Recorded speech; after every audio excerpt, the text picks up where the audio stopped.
رمضان المبارک میں ایک بات یہ ذہن میں رکھیں کہ عبادت اللہ تعالیٰ زیادی کروانا چاہتے ہیں ہم سے، اور ہم عبادت کم کرنے کے چکر میں ہوتے ہیں۔ عبادت زیادی ہونی چاہیے۔ عبادت زیادی کا مطلب کیا ہے؟ اس میں نفل بھی نہ چھوٹے۔ تہجد پڑھیں، اس کے بعد صبح کی نماز ہے، اشراق کی عادت ڈالیں، چاش کی عادت ڈالیں، اوابین کی عادت ڈالیں۔ یہ تمام نوافل بندہ مسلسل پڑھتا رہے، اس نوافل کو نہ چھوڑے۔ پھر عشاء کے بعد تراویح ہے، اور تراویح بھی پوری پڑھیں۔ ہمارے یہاں لوگ تراویح آدھی پڑھتے ہیں، دو طرح کی آدھی پڑھتے ہیں۔ کچھ ہمارے بھائی وہ ہیں جو کہتے ہیں بھائی تراویح 8 رکعت ہے، ان سے پوچھیں کہاں لکھا ہے؟ وہ کہتے ہیں حدیث میں لکھا ہے۔ ہم کہتے ہیں جس حدیث میں 8 لکھا ہے ساتھ یہ بھی لکھا ہے کہ پورا سال پڑھو، تو وہ تو تہجد کی نماز ہے۔ آپ 8 رکعت کا لفظ اٹھاتے ہیں، پورا سال کا لفظ آپ کو وہاں سے نظر نہیں آتا۔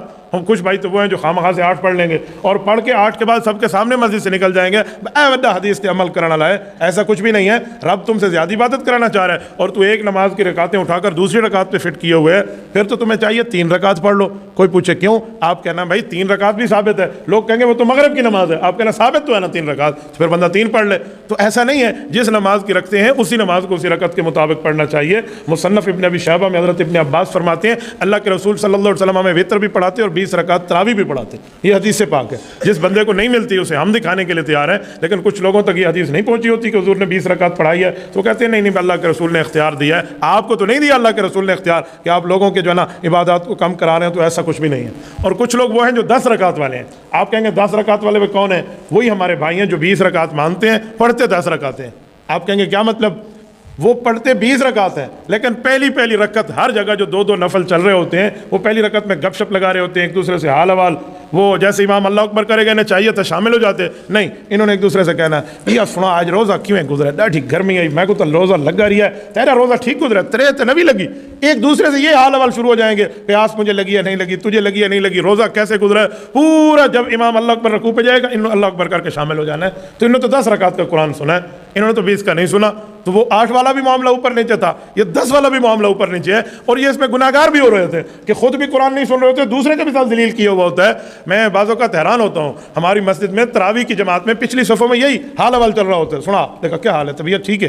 تو میں نے کہا بھائی شیطان تو گرفتار ہو گیا، لیکن آپ اس کے نائب جانشین اور خلف الرشید بن کے آپ یہاں بیٹھے ہیں اور اس کی باتوں کو لے کر آگے چلے ہیں، تو بھائی وہ گرفتار ہے، تجھے بھی گرفتار کرا دینا چاہیے تھا، تو دوسرے مسلمان نمازیوں کے حالات کو خراب کر کے بیٹھے۔ اور پھر کچھ اور باتیں بھی ہوتی ہیں، کچھ بچے آ رہے ہیں، کچھ ادھر آ رہے ہیں، کچھ ادھر آ رہے ہیں۔ بھائی جیسے امام سلام پھیرے، اگلی رکعت پہ امام اٹھائے، وہ بھی حضور کو امتی ہے، اس پر بھی وہی لازم ہے، تو میں بھی امتی ہوں، میں بھی اس کے ساتھ اللہ اکبر کروں، تکبیر اولیٰ کے ساتھ مجھے بھی اللہ اکبر کر لینا چاہیے۔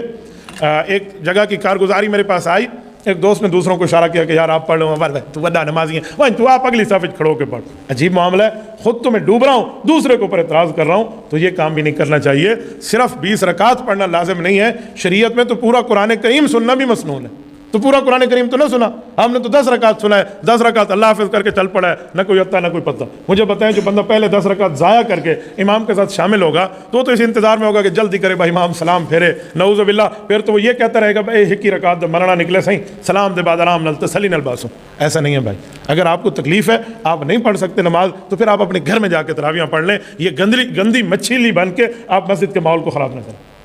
میں نے ایک مسجد میں ایک مرتبہ ایک شخص کو، پرانی بات کر رہا ہوں، ایسے دیکھا وہ لوگوں سے حال حوال کر رہا ہے، میں نے کہا بھائی کیا مسئلہ ہے؟ وہ کہنے لگا مفتی صاحب میں تھک ویندا نا، میں تھوڑا ٹیک لا کے باندھا بالا کو ونجو پانی دا گلاس بھرو تے جنگ شنگ میری گھٹیندے رہندے۔ میں کہ چاچا اے چاچی کو وانتے جنگ گھٹوائی کر، مسیت تے کو جنگ گھٹاون دا شوق ہے، وہاں جاؤ، اللہ کے بندے ماحول کو خراب کر کے بیٹھے ہو۔ تو جب ہم یہ بات کریں گے سخت بات کر رہے ہیں بھائی، اللہ کے گھر میں بیٹھ کے تو پینی گھٹاون دا شوق ہے، وہی نماز ہے لے تو بھائی بات میں کرا لینا۔